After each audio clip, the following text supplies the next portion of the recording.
YouTube, what's up? So grateful that you clicked and you're about to watch a new YouTube video, but before you do, 212-931-5731. That is my texting community platform. I'm doing a lot of one-on-one engagement in there and also access opportunity first looks in that environment. 212-931-5731. Join it now, and now to the video you've been wanting to watch. There are people in this room who literally didn't want to get a cell phone because they thought their pager was good enough, or had no interest in an iPhone because their BlackBerry was so much better. My friends, technology matters. It always wins. You got your perspective. I just want to be happy. Don't you want to be happy? Thank you. I'm really excited. It's interesting. I was sitting backstage and thinking about this talk, and I've had the fortune of having a lot of friends, and I've spoken at other events within the mortgage brokering community. And really, what's fascinating about it is it's a sector of business that I feel very close to because I have a lot of understanding of, entrepreneurship, salesmanship, reputation, being a distributor of multiple products. So there's just a lot of kinship that I feel for this room, and it's interesting, as I was walking, the word that was coming through my mind was actually, instead of what I often do in these talks, which is really try to paint a picture and through sheer will and motivation and just energy, have deep hope that I can get 1 to 5 people to actually start executing on the incredible arbitrage that is available to this collective room to make what they want to happen, which is, no matter who you are in this room, you need to tell a story to compel somebody to do something with you. But what's interesting is the word that really resonated to me in the back was compassion and empathy, which is to say, I've been thinking a lot over the last 3 months. Actually, how many people here by show of hands follow my content somewhat? Thank you. So some of you may know that over the last 100 days or so, I've been speaking a little bit more subtly, I don't know how hardcore you go, about delivery style versus what is being said.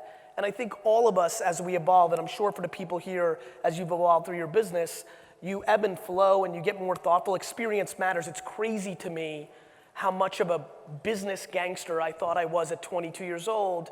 And look, I walked into my dad's single store liquor store and took it from a $3 to a $60 million business as a 22-year-old to 28 years old, so I had it. But to stand here this morning in front of you, it's crazy to me how much experience matters.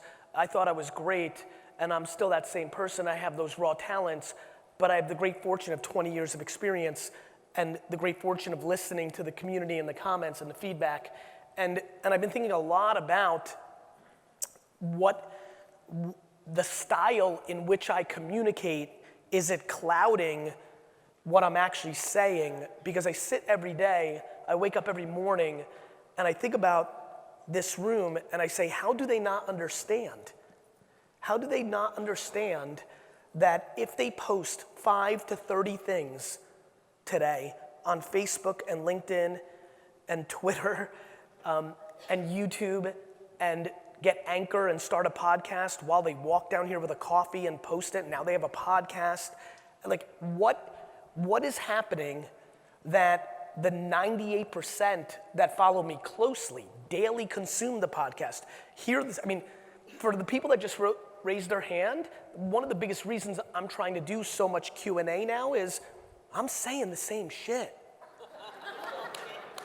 I'm not gonna change this message. It's, the reality is, thank God for me, because I enjoy this so much, thank God for me that TikTok comes along. Thank God for me that LinkedIn, after a decade of being a recruiting tool, evolves into a content tool.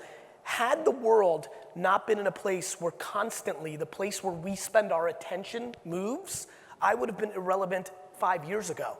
Because what I believe, after you have the ability to recognize if it's podcast or Facebook or not Facebook anymore, or MySpace or YouTube or direct mail or email or billboards, or my ability to day trade attention, I see it down here, maybe it was up before, my ability to actually know right this second, Saturday, October, now, not this year, not this era, today, this second, where the underpriced attention is, whether organic, which means every single person here, even if they don't have a LinkedIn account, can go home after this talk, create one, and post something about their local town, what it's been like for her to be an entrepreneur, a product or service, which I don't recommend because too many people try to sell up front instead of bring value.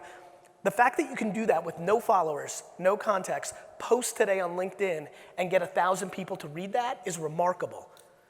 It's just remarkable. The fact that you can buy Instagram swipe up ads in stories within a 5-mile radius of your office in the region that you sell at $2 and $3 for every 1,000 people that see you is ludicrous. So I guess this morning, instead of my normal, like, I'm gonna Tasmanian devil this room until somebody just starts to fucking do this, you know? I'm kind of going with a different point of view of like, what do we need to do here today? Like it's what has led me to places like insecurity and keeping up with the Joneses and judgment and parenting, because all these things have come to me in the last 3 years because I can't put the pieces together that if you've consumed what I've had to say on the ridiculous, thank God, success that it's brought me and any other company that does it. My friends, the #1 advertiser on Google AdWords from 2001 to 2008 was Amazon. Amazon became the biggest company in our country because it understood underpriced attention and it didn't buy billboard. I mean, it bought a lot of things because it was a big company, but they spent crazy money on Google AdWords when Google AdWords was the best arbitrage. I took a liquor store that was doing $3 million a year on $300,000 gross profit before our expenses with no credit line and no VC, and in 6-7 years built it to a $60 million business because email and Google AdWords were the right move. If you spent 30 hours, which I think you should if this is your business, on deeply becoming educated how to properly run Facebook ads, not what so many in here have done, which is they've done one little thing with Facebook ads, their niece did it, or some outsourced social media expert did it, or they tried to do it and it didn't work, and they decided Facebook ads don't work. You know what else doesn't work? A basketball. If you suck at basketball.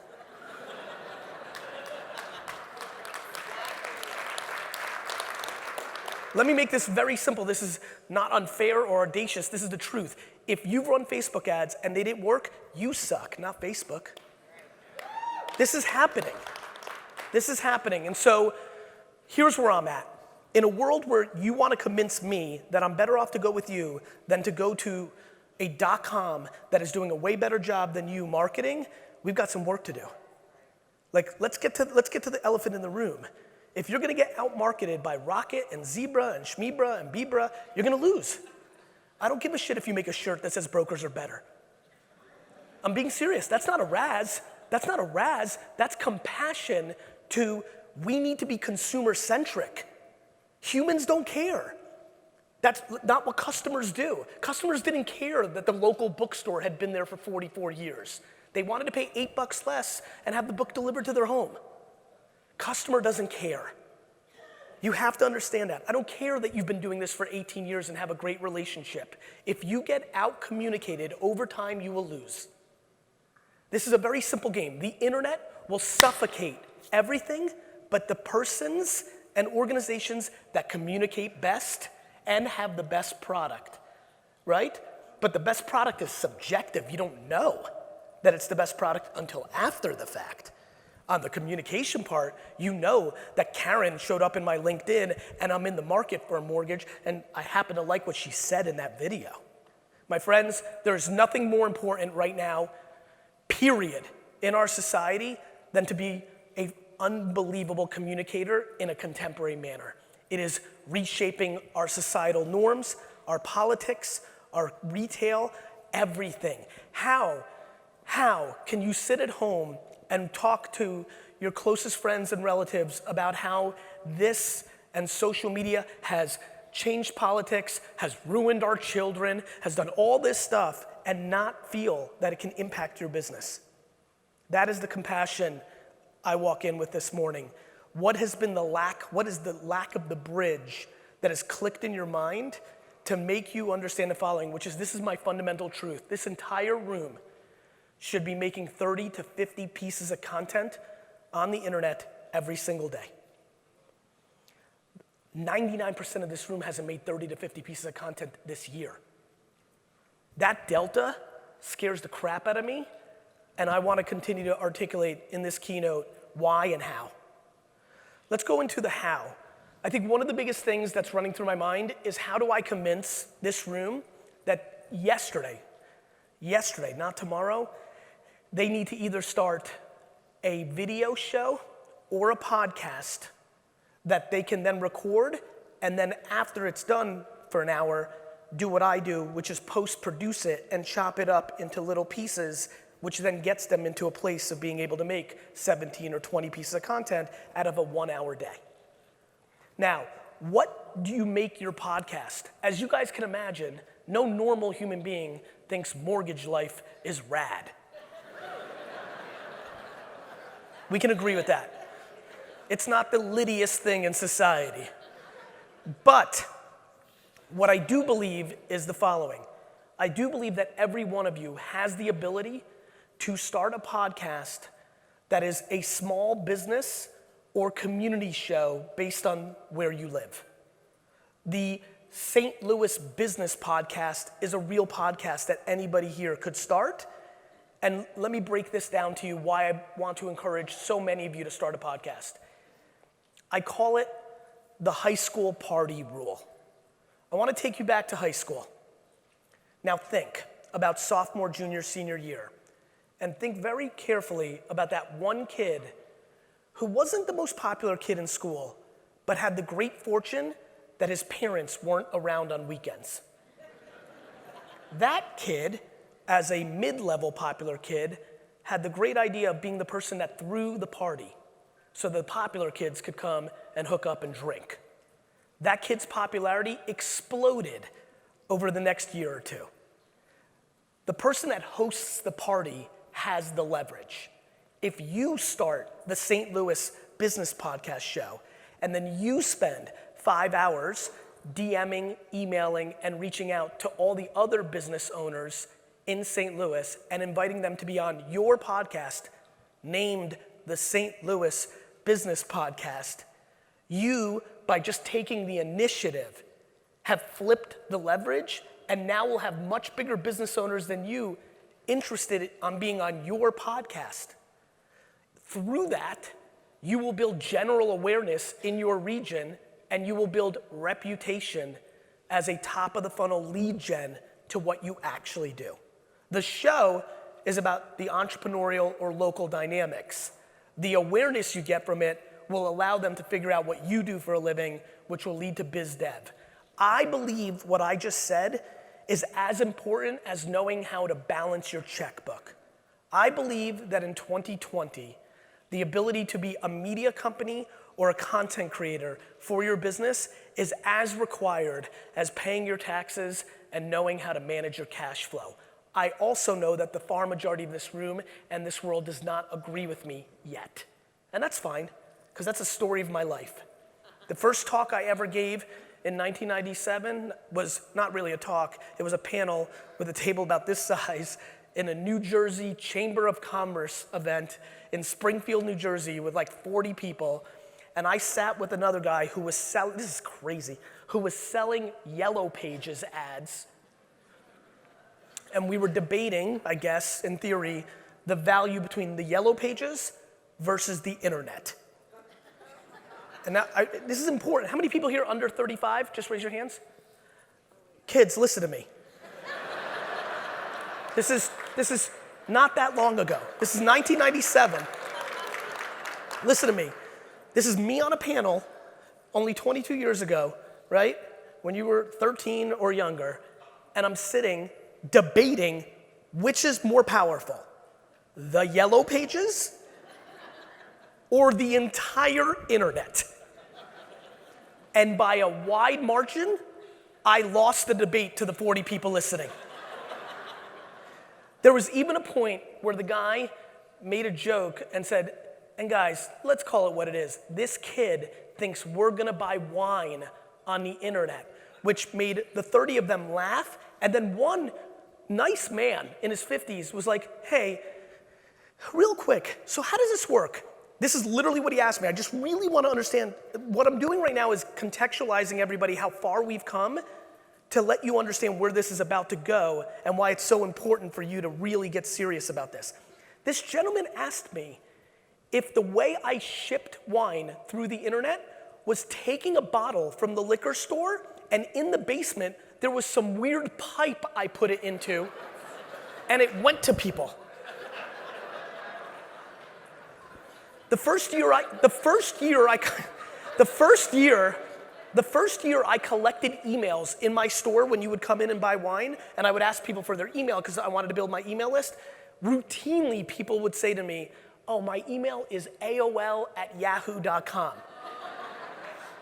Deep misunderstanding. There are people in this room who literally didn't want to get a cell phone because they thought their pager was good enough, or had no interest in an iPhone because their BlackBerry was so much better.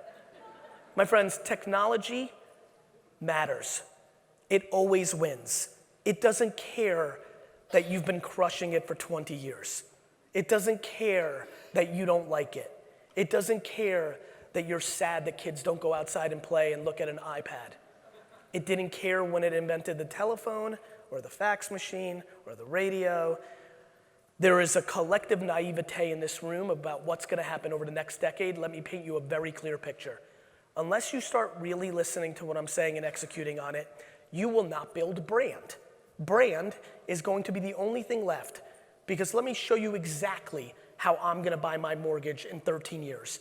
I'm gonna be sitting in a kitchen in 13 years. I'm gonna be talking to somebody. We're gonna decide to buy a mortgage for a business, for a home, whatever it may be, advice I'm giving to my niece, whatever it may be. And then we're gonna say, Alexa, get me a mortgage. Let's talk about that, friends. You think it's tough competing against people now that are doing a good job about Google search and Google AdWords? They're not even gonna exist in 15 years because everything is going to be done through voice or quite a bit of tedious decision-making tasks. The fact that Alexa and Google Home and Apple will 100% be the toll booth to buying decisions means you better be in a game where you're producing so much content that when I decide, I say, Apple, get me Karen Thompson for my mortgage. Because if I say, Google, I need a mortgage, everybody in here is in deep shit. It's true. And so, for the 93% that did not just clap, I'm not Doomsday Donnie. I'm get your shit together Tommy.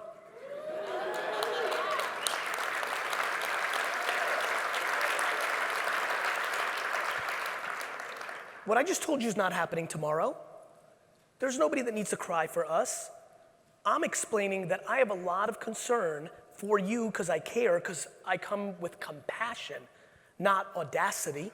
I come with compassion this morning because of the timing of the transition of consumer behavior to going towards voice matches a downturn in the housing market. That double-sided front is gonna be a challenge to navigate through. How many people here are retiring within the next 10 years? And I don't mean, before you raise your hands, and I don't mean you're gonna crush it and buy a yacht. I mean, you're fucking old and finished. Hands, raise it. Yeah, all of a sudden it became 2. I got you. On some serious stuff, on some very serious stuff, the fact that so few hands just went up, I want to remind you, think about all the advancements that have happened in technology in the last 10 years.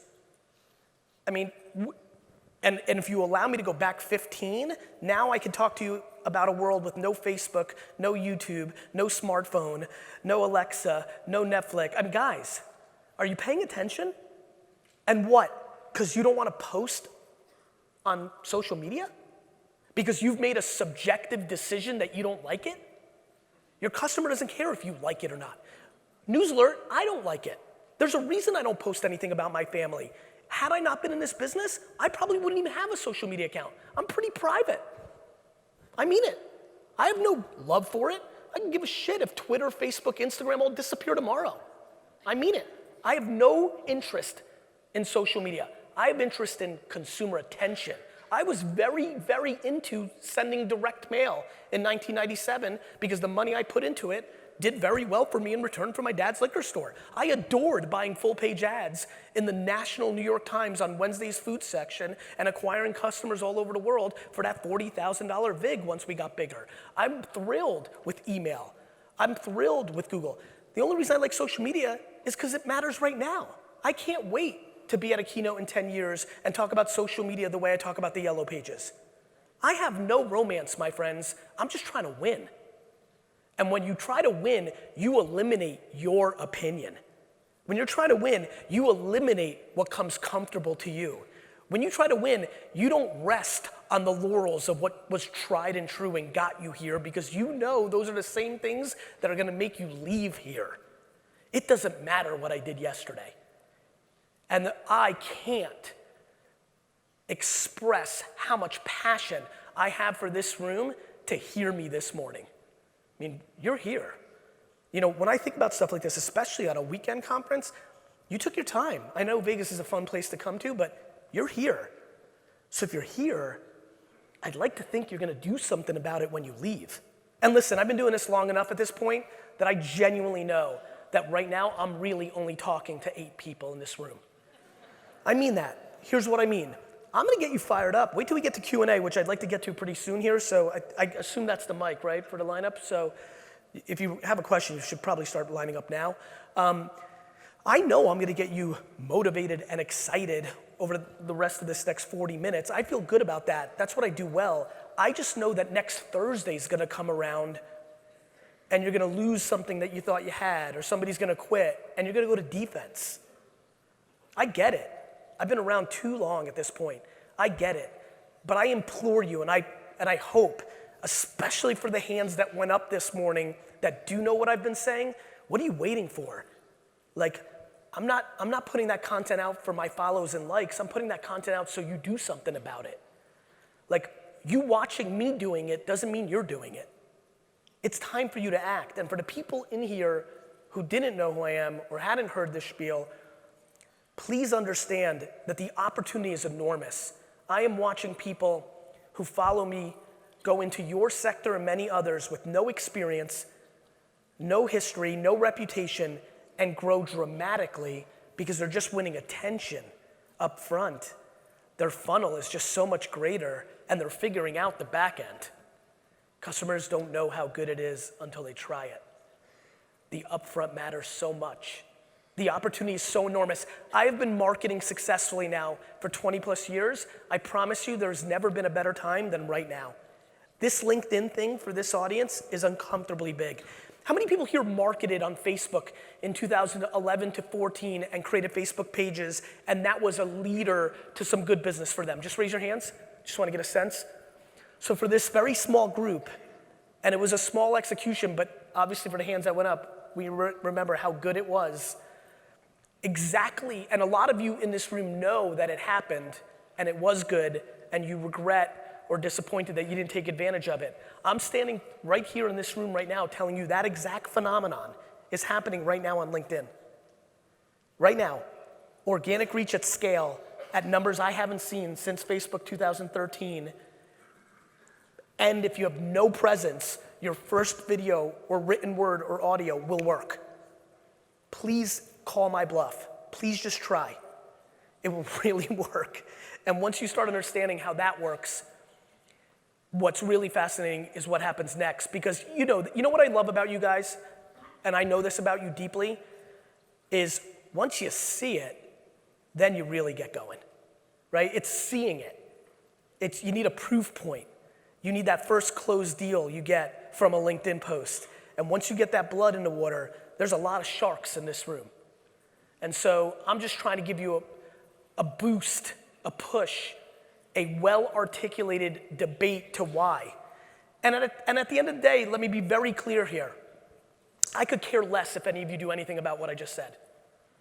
Ironically, it's in my vested interest you don't. These are just one stream.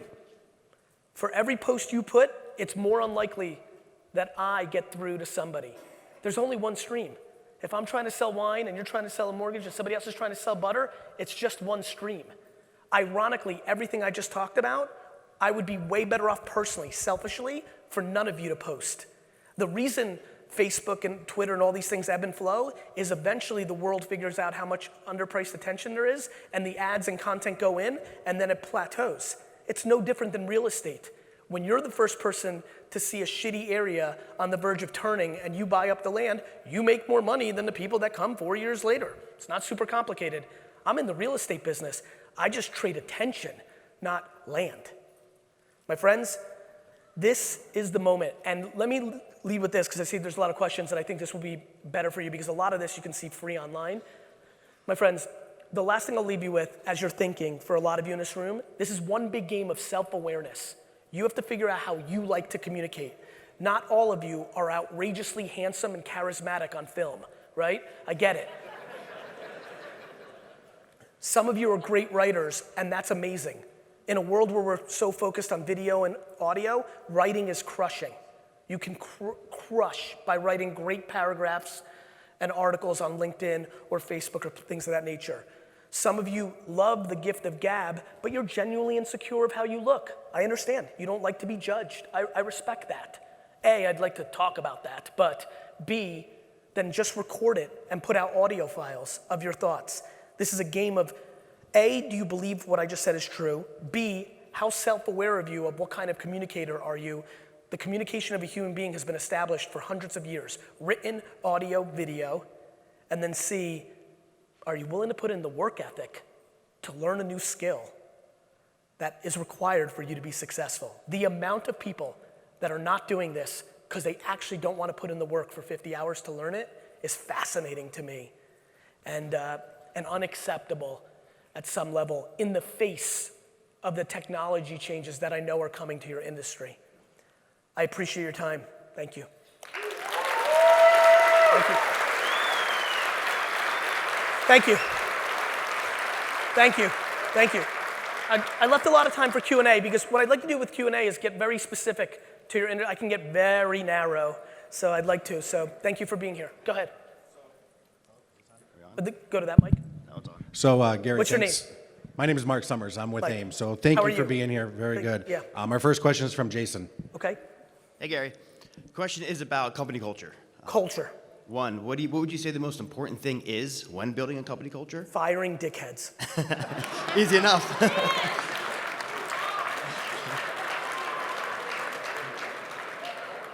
I mean it, and the reason it got such a big reaction is because everybody here knows exactly what I'm talking about. The number one unacceptable thing to me when you have control as an owner is to choose a salesperson that's driving revenue but is cancerous to the vibe of everybody else. It is a mistake. You do not understand how much hidden money you're losing. You're looking at it too upfront, and you don't understand that his or her $300,000 is actually costing you $500,000 on the back end. Second half was, as a company scales, how do you keep that integrity of that culture? Firing dickheads. Easy enough. I mean it. Yeah. I'm at 1,000 people now, and I literally fired one of our #1 employees 2 weeks ago, and that's that. Like, either you care about your culture because you understand that's what you're actually doing and that's the net of your business, or you just say it because it looks good currently in a political correctness world and you actually don't care, you just care about your short-term money. I make all my decisions on my bank account 44 years from now, not 44 seconds from now. Awesome. Well, thank you. You got it. Our second question is from Christine. Hey, Gary. Christine Beck with President of 2020 Vision. You had me at your Agent 2021. I did your real estate influence. Thank you for having me. Of course. I'm using myself as an example because I began to follow you, and when I launched the coaching company, I had 500 Facebook friends, and I had no other social media, and I had a leader that was telling me it was overblown and egotistical and not to get in the game. Yeah. And I began to watch your videos on LinkedIn. I'm a 50-year-old professional, and I thought, how am I going to launch and grab market share? And I just watched and I listened. And I did what you told me. I got authentic and I became liberated, and I said things that were uncomfortable.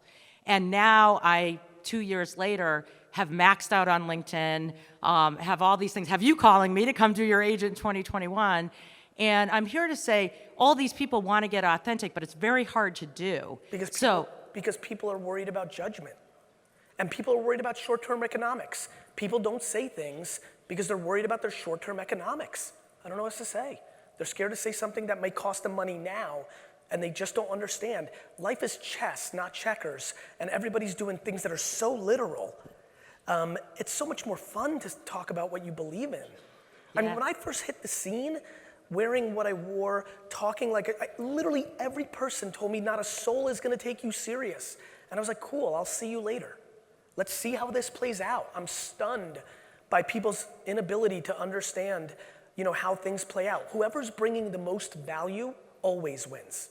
Yeah, I want to thank you, and I want to tell these guys to take that crucial first step and be the example for you. So it's more of a testimony. But, when I took those first steps, I had people in very loud saying, she's going to fail, egotistical, blah, blah, blah. And now we're going into 7 figures doing that. Let me tell you something about winners versus losers. Winners don't have time to judge others. Thank you. Anyways, thank you. I have never in my life taken the 2 minutes to go consume somebody else's content and leave a negative review. Every negative review I get or hate or troll, I feel bad for. I don't feel bad for me. You literally took the time to watch me and spit venom. I feel bad for you. So thank you very You're much. welcome. Our next question is from Andy. Thanks for taking questions. As you mentioned, a lot of people come in here and ask for advice, and they don't follow the advice. We call them ask holes. But what would you say for such a digitally evolving industry, and we're in a service industry like we are that's somewhat saturated, if we did one thing of advice after this, what would you say that would be? Put out 50 pieces of content a day. Okay. My friend, everything is a commodity. You've got it right. Why do you think I'm trying to get everybody here to build a brand? The only thing on earth that's not commoditized is brand. Do you understand what this little fucking swoosh is? Yeah. This fucking sneaker's a commodity. You and I can make this right now in China. Yeah. But this fucking swoosh is worth $1 trillion. Yeah. People are fucking confused out here. Every one of you is wearing clothes right now that's a commodity, but you chose it for a reason. Do you understand? It's only brand. What? You're gonna try so much harder for me than the person sitting to the table next to you? Get out of here. What? You've been doing it for so long? Get out of here. This is a commodity. You're all in the commodity business. You're a fucking commodity. What's not a commodity is your ability to make people know who you are. Thank you. And this is why it's so interesting. Now as I'm getting older, it's interesting to see how my books came out. My first book was Crush It in 2009. Pretty much what I'm saying right now. Thank you. My second book was called The Thank You Economy, which is really interesting because the other thing that's not a commodity is how many people here, after they did a deal with somebody on a mortgage, came back a year later and called that person and said, hey, how are things going? Or sent a fruit basket and said, hey, a year ago, we did business. I just wanted to say thank you. That meant a lot to me. Here's some bananas and oranges. Have a good day. That is not a commodity. People aren't doing that here because you're moving on to the next attack. You're in the acquisition business. You're not in the lifetime value business. That fruit basket that you send that just says thank you is such an unusual move that that person also has a niece or an aunt that's in the market and you get reminded. We don't do that. So the commodity is what you do. The whole game for everybody in this room for hyper growth or massive decline is what they do up front and what they do at the end. All the value is always here. The middle's the commodity. And with the internet, the middle becomes way more commoditized real fast. And we can sit and dream what we want the customers to think, or we could start paying attention to how they're actually acting. Thank you. Thanks again. Our next question is from Chris. Hey, Gary, thank you for taking questions. Christopher Griffith, vetted VA. One piece of your content about a month ago changed my opinion of you. Okay. It was called a tribute to my friend Nipsey Hussle. Yeah. One thing that I realized from my time in the Marine Corps is that a leader is, if nothing else, he's a protector. And one thing I think that excites people about you is even though you're vulgar and you have your mannerisms, ultimately, you fight for those who are disenfranchised. I do. That one podcast led me down a rabbit hole of many more. Right now, in my opinion, the biggest disenfranchised consumer that's identifiable by class in the U.S. housing market is the veteran. Veterans are targeted, they're overcharged, they're discriminated against by ignorance. And all of us in here, if there's one loan that we can place our finger on to say brokers are better, it's a VA loan. So my question for you, with such veterans don't go to the VFW or the American Legion anymore. They're on Facebook in droves. How do you captivate and convey such vitally important information when it isn't sexy? By coming in up front with things that disproportionately bring them value and are sexy, build actual relationships, and then by month 9, maybe start slipping in valuable and important information. The biggest problem for a room like this, including myself, is when you have sales DNA, the number one thing that we need is way more romance and patience. But people try to go in too hard. And so, you know, to your point about Nipsey and hip hop culture, and I spent a ton of time interacting, you know, the kind of stuff I get, as you can imagine, especially, you know, ironically, Vulgar and Alpha massively over-indexes with military individuals, and I get a lot of stuff. It's about actually bringing value up front, joining 73 different Facebook groups and becoming part of the community, not your opening post is, you're being discriminated against, let me sell you some shit. You know what I mean? Perfect. You understand? I do. So this is why I always get mad at the ladies in the business world who go in for the close. I'm like, you're a lady, you know this is what we do to you in real life. We try to close too soon. Slow it down.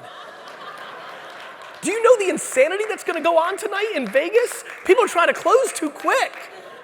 So it's by bringing enormous value up front that most likely doesn't have as much to do with what you actually do for a living. It might be mindset, it might be sharing content from other things you like, it become part of the community and then you start, here's what's amazing. Digitally, and notice this is similar to the St. Louis business podcast concept that I threw out. Because our profiles have the links to our business, you can go a long time, if not forever, without even mentioning what you do. I mean, there's people still to this day, when they like to razz me, they're like, but what does he do? Because I don't even mention VaynerMedia all that often, you know? And so bringing value to the community up front, building that relationship, playing it out. Is being a provocateur important in your mind? No, I don't think so. Believe it or not, and it's a great question, I appreciate your question. I think being historically correct is important in my mind. I genuinely believe what I'm about to say. I believe the communication style I was given makes me underestimated and smaller, not bigger. And I always try to tell people, like, it's funny, it's how I started my talk today. Be careful. I'm up here not because I'm vulgar or because I'm a provocateur. It's because I've been right for 25 years.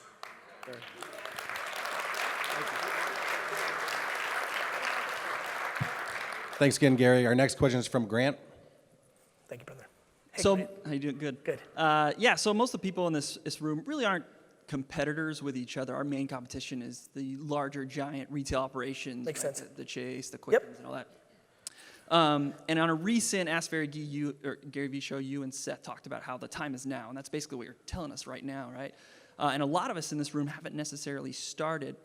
But with all the platforms, all the different ways to get messaging out there, like you said, 30 to 50 a day, where can somebody in here start? LinkedIn. Where the big boys aren't playing, where Quick. Here, listen, I work with Chase. Dan Gilbert's one of my buddies. Like, I'm watching all this. They're big. Goliath loses to David every day of the week when David acts like David. You're not going to outspend those players on Google AdWords and on TV and outdoor media and direct mail. David's got to act like David. The place where they can't win is you being a human being that's contextual in your general industry or demo and producing an enormous amount of content. I spend my 90% of my life trying to get the biggest companies in the world away from making one video for $1 million and then spending 10 million of it trying to pound into your heads. Watch this.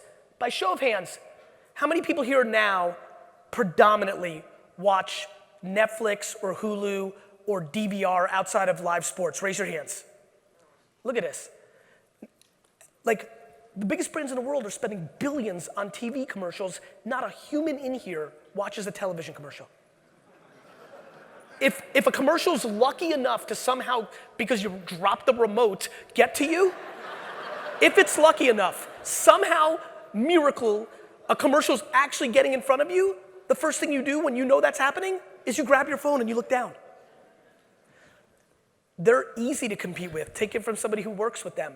You just have to do the other part. Yeah, so that's the where, but here's the next question. How? How do you differentiate? How does a local mortgage broker differentiate from, you know, those bigger players? By talking about basketball, by talking about the pothole on Main Street, by talking about their aunt, by talking about them tripping today, by talking about what they learned today, by admitting that they used to be too salesy and what they learned this week, by talking about their mentor, by talking about their PTA, by talking.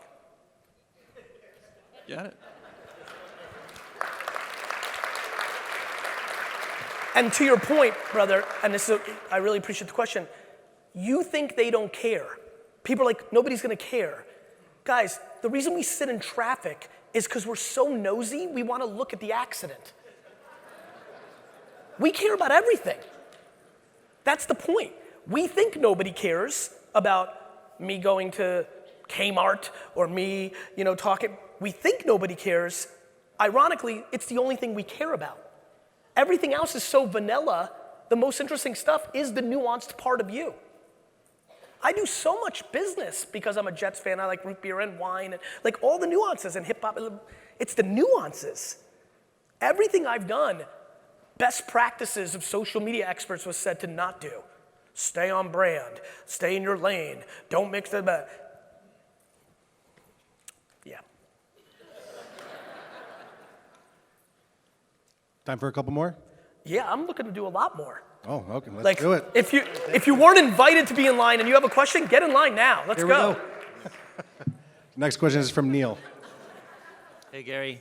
I started following your content about 12 months ago. Thank you. And I took your advice and started putting out content. Over the first 6 months, I got literally nothing. Good. I felt like I was eating shit. Good. Just putting out content every day. Yes. No sales, just information or entertainment, one or the other. You've saved my whole morning. Thank you for saying that. Okay. First 2.5 years I did Wine Library TV, nobody watched. I did it 5 days a week, every day.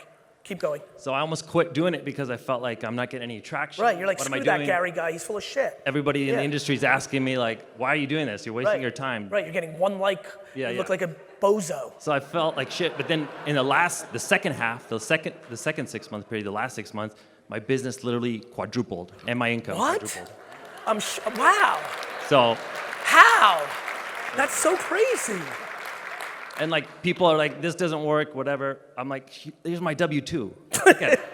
Like, it's proof, it's irrefutable. So, but what I've noticed as I put out more and more content is that the consumers have a negative feeling about our industry. I don't know if that's from the last recession or what. So how do we as an industry change that narrative? Because You can't boil the ocean. You can change the narrative by what you do. Be a good dude. Okay, so just on a local community level. What are you worried about that? Like you know, your W-2 looks good. Like clearly this terrible perception isn't affecting you now. Yeah, that's true. People get theoretical. It's the same way I think about stuff. I want to make a positive impact on the world. It's very important to me. I'm driven by gratitude of the circumstances and the parenting that I was given. My way of doing that is not how everybody tells me to do it, which is go fight on Twitter. My way is to instill, especially into young men, because I think they don't hear it from other places, things like gratitude and empathy and kindness and patience. I give them imagery of work ethic and truth, not bottles and models, right? And so that's how I plan on doing it. I'm not worried about boiling the ocean. One day at a time, one day at a time, one day at a time, and then you wake up 40 years later and you've created a legacy. Thank you. You're welcome. Our next question is from Larry. By the way, bro, your job is amazing. Like, this next question is from Susan. Right.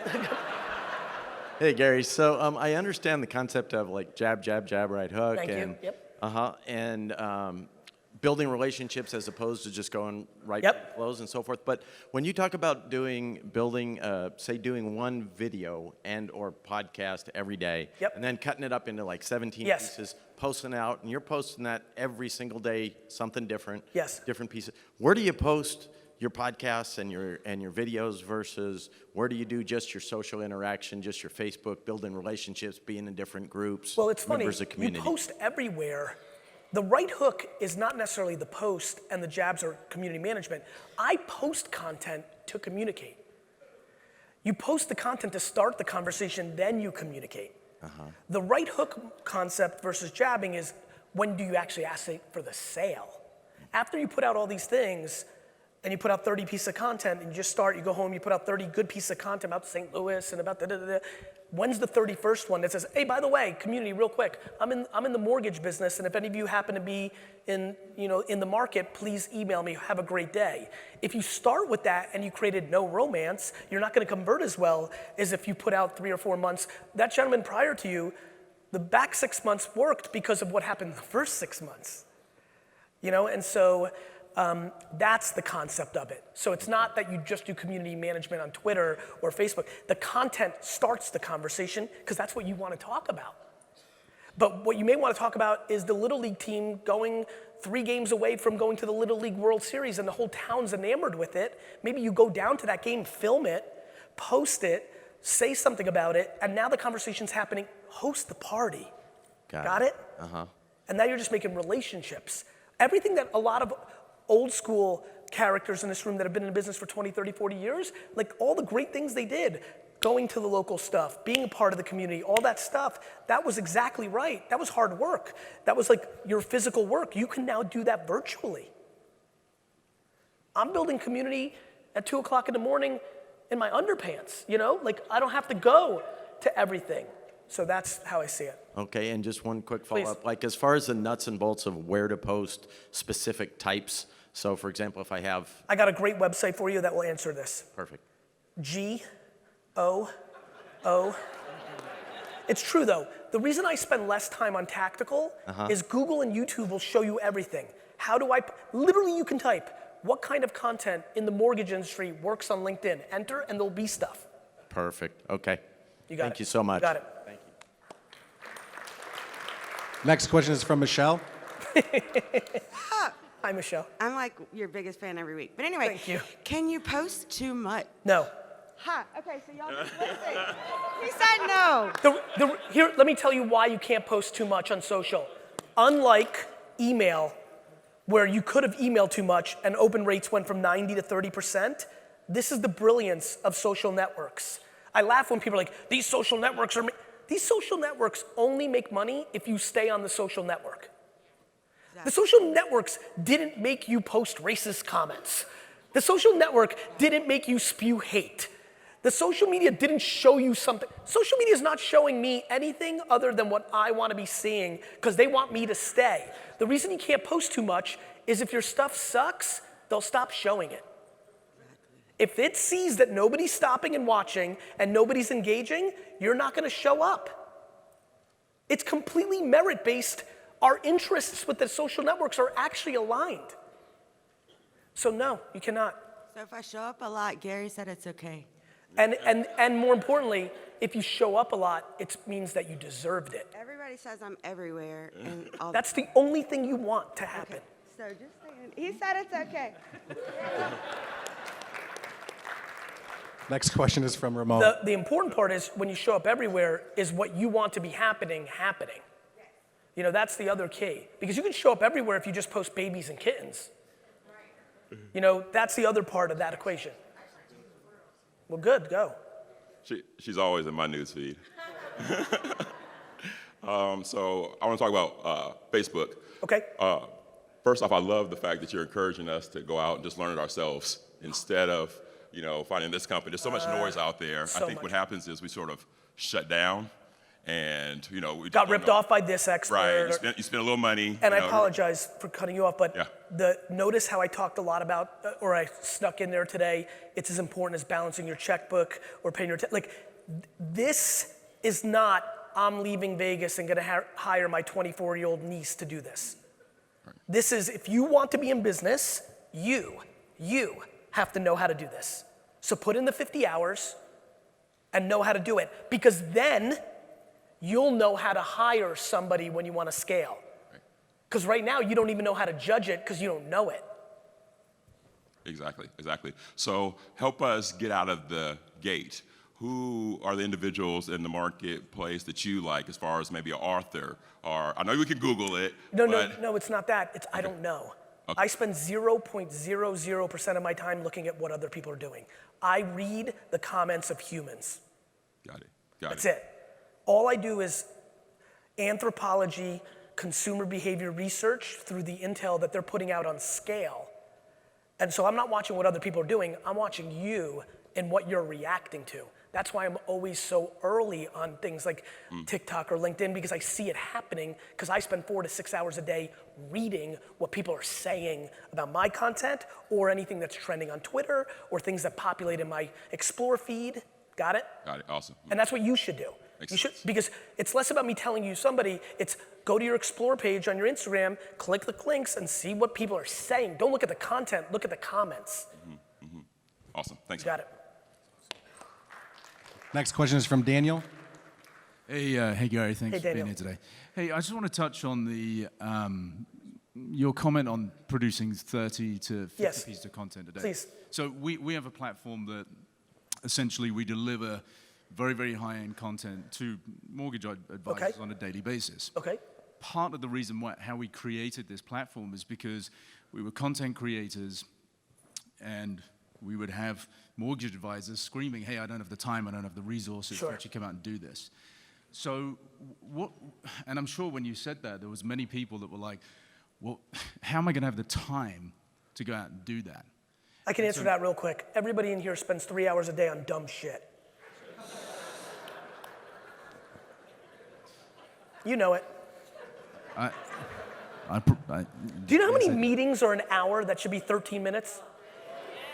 Let me save you time. All of them. So that's the answer to that. Thank you. Yeah. Let's touch on the resources and the expertise to go out and do that. And only because so many of our clients come back and they say, man, I'm spending so much time on doing this that it's taking me away from actually prospecting or closing loans. Yep. So I'd like to hear your thoughts on that. I think branding always beats selling. Yeah. You'll spend 6 months, like that gentleman, on not doing as much prospecting and selling, because that's selling. And what you'll start investing into is branding. And over time, branding always beats selling. You know what's really fun about selling? Because this is where my life's at. When it all comes to you. You know what's really fun about prospecting? Is when you don't do it anymore.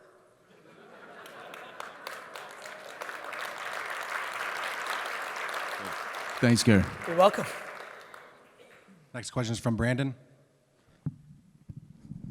Hey, first, I know you're a diehard football fan. I am. So I don't know if you guys know, but the game of the week is LSU versus Florida. So a little LSU gang colors there for you. VaynerSports is recruiting LSU very heavily this year, so. There you go. Ahead. All right, so first statement I want to make is 2 years ago I spoke at some real estate conferences about the big juggernauts that were coming to eradicate and put realtors out of business. I told them Zillow's your enemy, all the places you're buying all of your leads and feeding millions of dollars to, they're actually going to cause you to go extinct. And it wasn't well received. The message was kind of rejected. They're making 3 to 4 to 1 on what they're spending on their leads. But like you said, they're looking 40 seconds, not 40 years, because Amazon just partnered with the largest real estate company in the country. And of course, it's click, click, close. They don't need a realtor, and they're even giving you $5,000 in Amazon bucks to That's move it. into your house. Wait till that's 20,000. And Amazon's getting into mortgage next. Yep. So the second part, the podcast, it works. I started a small one, and I quit doing it for a few months because I got busy. And the amount of phone calls I got from people asking, where are you at? When can I come on the show? And the amount of feedback, man, we love your show. We love your stuff. It was huge. And so now we're getting back to redoing it on a consistent weekly basis. So my question is, what's the cost to hire you to be my guest on my podcast? Right now, I'm just so, I don't want to bullshit you. I used to bullshit people and be like, yeah, and then, there's only one hack to me right now. So my wine brand, Empathy Wines, is off to a ridiculous start. The problem is, you know, sometimes your ego gets the best of you, and I made 30,000 cases when I should have probably made 15,000, which would have already put us at record levels. So if you hit up John and Nate at Empathy Wines, that's the one hack to get me right now. Okay. Everybody has kryptonite. Mine's Empathy Wines. That's it. That's what I got for you. See ya. Hey, Gary, I think we have to make this the last question. You sure? I still see 526. We'll keep going. How Yeah, about- keep going. Okay. Next one's from Kevin. I got a couple minutes. Hey, Kevin Prenio, PRMG, and Homeowner Now. Proud 4Ds alum. Good to see you again, man. brother. Good to see you again. I saw you in the front. Yeah, man. What's good? So thank you for coming and fighting for this group right here. You know, you really give it to them just plain and simple. Like, the consumer is going to do what the consumer is going to do. We do this all the time, Kev. You know, like I wish that everybody drank wine 39 times a day. I just ordered 5 bottles from your wine text while you were talking. Thank you. You know what I mean? I understand that you want this for you. That's just not how it works. Go ahead. So, and by the way, I apologize. That point about you have no idea what Amazon's coming to do, and not just Amazon, Google. It's like people are naive. Go ahead. So help this group right here, who's so deeply rooted in their local community, and who we all do feel we are better and not a commodity compared to the online lenders. Yeah. Help us get tactical. Talk about your 4Ds. Talk about the 3 people on staff they should have to actually brand and market. I don't know that they've seen that piece of your content, but help them. If you Google Garyvee content model,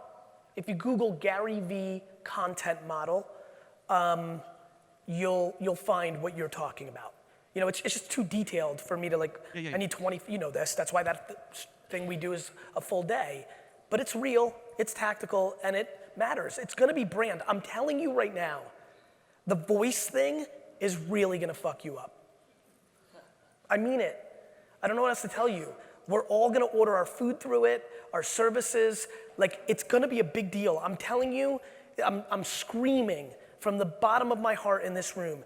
If you don't build your name as a reputation and have it come out of my lips, you're going to be stunned how much carnage is going to, like Toys R Us, you know, Borders bookstores. I mean, it's going to be long tail. It's going to be local. It's going to be local, guys. Like, it's coming. Thank you for fighting for us. Thank you. Thank you. Thank you for seeing that I am. Next question is from Richard.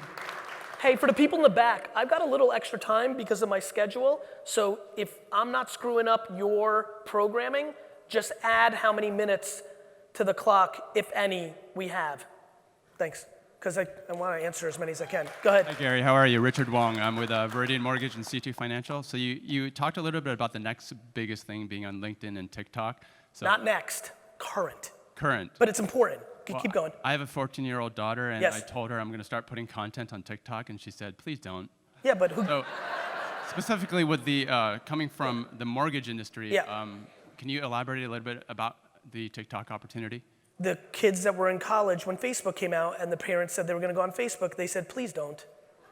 And the parents didn't because they thought it was college kids, and then they woke up 3 years later and it mattered. If TikTok becomes the next Instagram, it'd be a really good idea for you to be on it. And if it does not, and it becomes the next Vine, the things you would learn by producing content for it will help you with the next thing that is going to become the next Facebook, LinkedIn, and Instagram. Great. And real quick, what is your... And by the way, one of the most exciting things about being a parent is to embarrass your kids. I do it on a daily basis. Real quick, what is your most cherished baseball card that you still own? Right, so cherished is 90 Leaf Frank Thomas, because that reminds me of my golden era as a kid dealer. From a business standpoint, besides posting on LinkedIn and starting a podcast, the number one piece of advice financially I have in this room is to buy vintage basketball cards. They are so grossly underpriced, and in the next decade, people are gonna make real money. Thank you. You're welcome.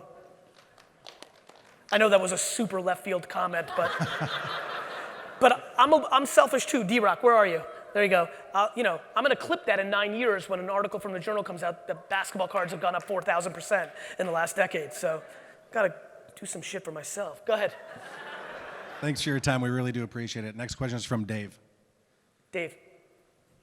Hi, Gary. My name is Dave Coyle. Coming to this conference has been pretty eye-opening for me, kind of seeing myself in perspective to a lot of other, many other way bigger fish. Yes. And I've been forced to kind of be honest with myself. Good. And if I'm honest, my biggest limitations have been really staying hungry and doubting myself. Okay. And I wonder, what advice do you have for staying motivated and positive and for maintaining a useful mindset? That's a great question. I think it's practice. I think it's perspective. You know, I think you have to practice not valuing other people's opinions. Insecurity comes from overvaluing other people's opinions. It's a framework that was instilled in you through parenting and environment. That's just the truth and DNA. So I think it's practice. Like, for example, the reason I'm so happy all the time, this is gonna be a little left field, is because almost on a daily basis, I imagine my parents dying, my children dying. I'm being serious with you. I know this is, again, a little left field, but it helps me put things in perspective. How can I be upset about a bad speech or a business deal going awry or something stumbling if I actually felt this morning? And I don't think it's meditation, but I think it's closer to it than I even realized, even as I talk about it now. I just genuinely practice.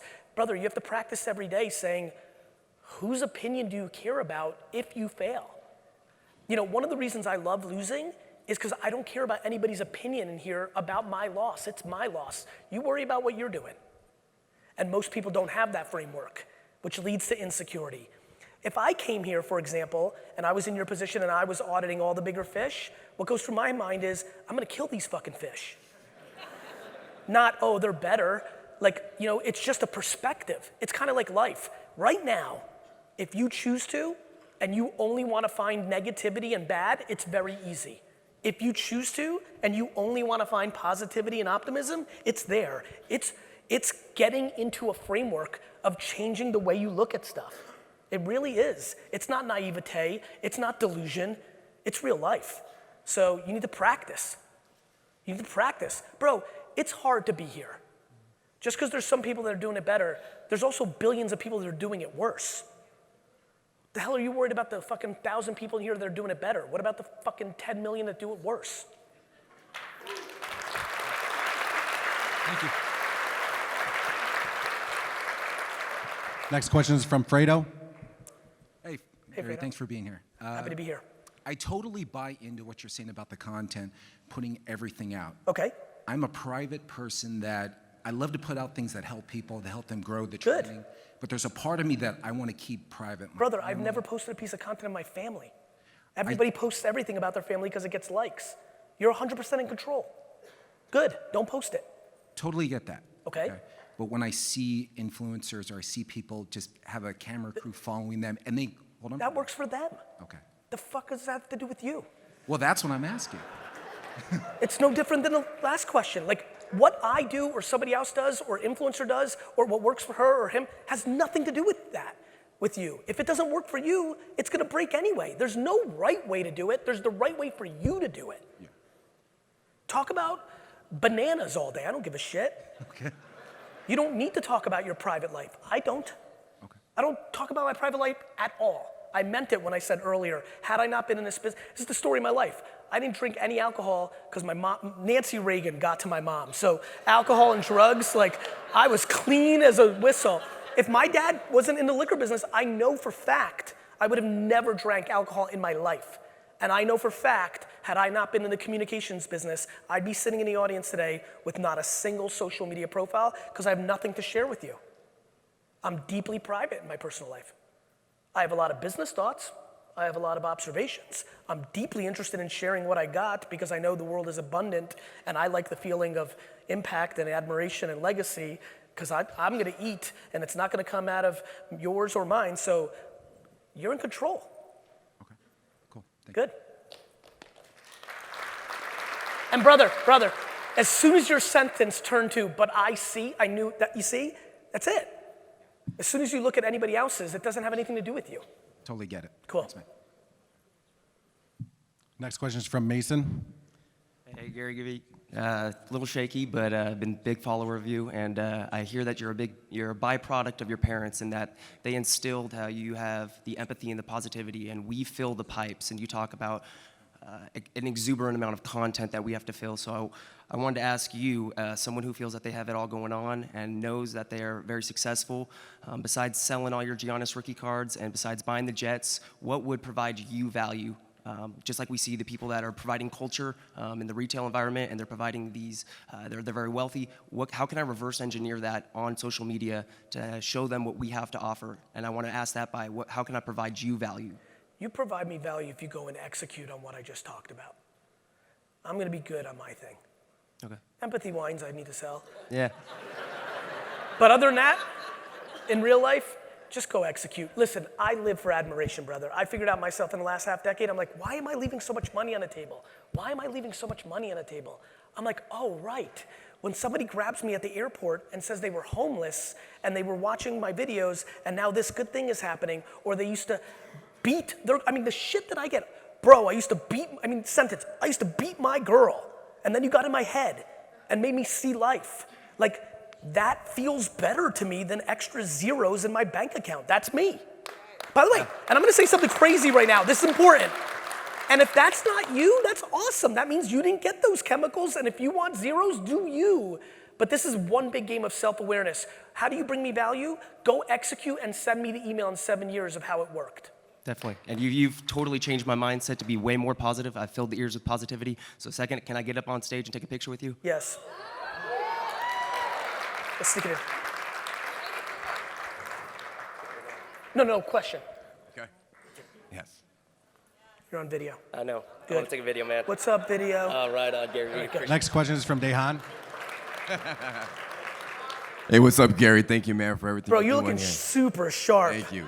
Super sharp. I love your kicks. I'll rock those, but don't match them. You are looking sharp, bro. Go ahead. So, what advice would you give the younger version of yourself, knowing what you know now, when it comes to? I would look that kid in the face and said, "You're gonna do it. Just go, go, go." Like, I had it figured out. I had it figured out. And by the way, I stand here as someone who's driven by gratitude. That me having it figured out is the luxury of my parents having sex at the right moment. And then me being fortunate to be born in the Soviet Union and coming to this country with nothing, and having a mom that was cheap for a poor person, which meant nothing was ever given to me. And then the compassion to want to give back to my parents, so then I built a huge business for them, and at 34 years old, after never paying myself more than $100,000 a year on a business I took from 3 to 65 million, I left with nothing and started over. So you can imagine when I tell the kids to be patient, how easy that is for me. Like, what would I tell that kid? You fucking figured it out, bro. Yeah. Honestly, the one thing is because I really went a little rogue. I think everything is best in balance. Mm-hmm. I definitely probably should have had a little leisure in my 20s because I worked 7 days a week, 6.5 days a week. Like, I took no vacations. I didn't hang out with my friends. So I probably took it a little too extreme. You know, I'd probably like to have a little bit more memories and fun of my 20s. But honestly, I'm incapable of like having that regret given how it's going. And so that's where I'm at. Last question. Big ask. My younger sister, her name is Danessa Johnson. She loves you. She recently got diagnosed with cancer. Would you mind doing a quick little shout out for her? 100%. I really appreciate that. Yeah. That's it.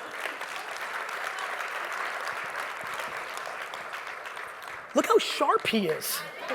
Was I right? Danessa? Her name is Danessa. Danessa, I see it.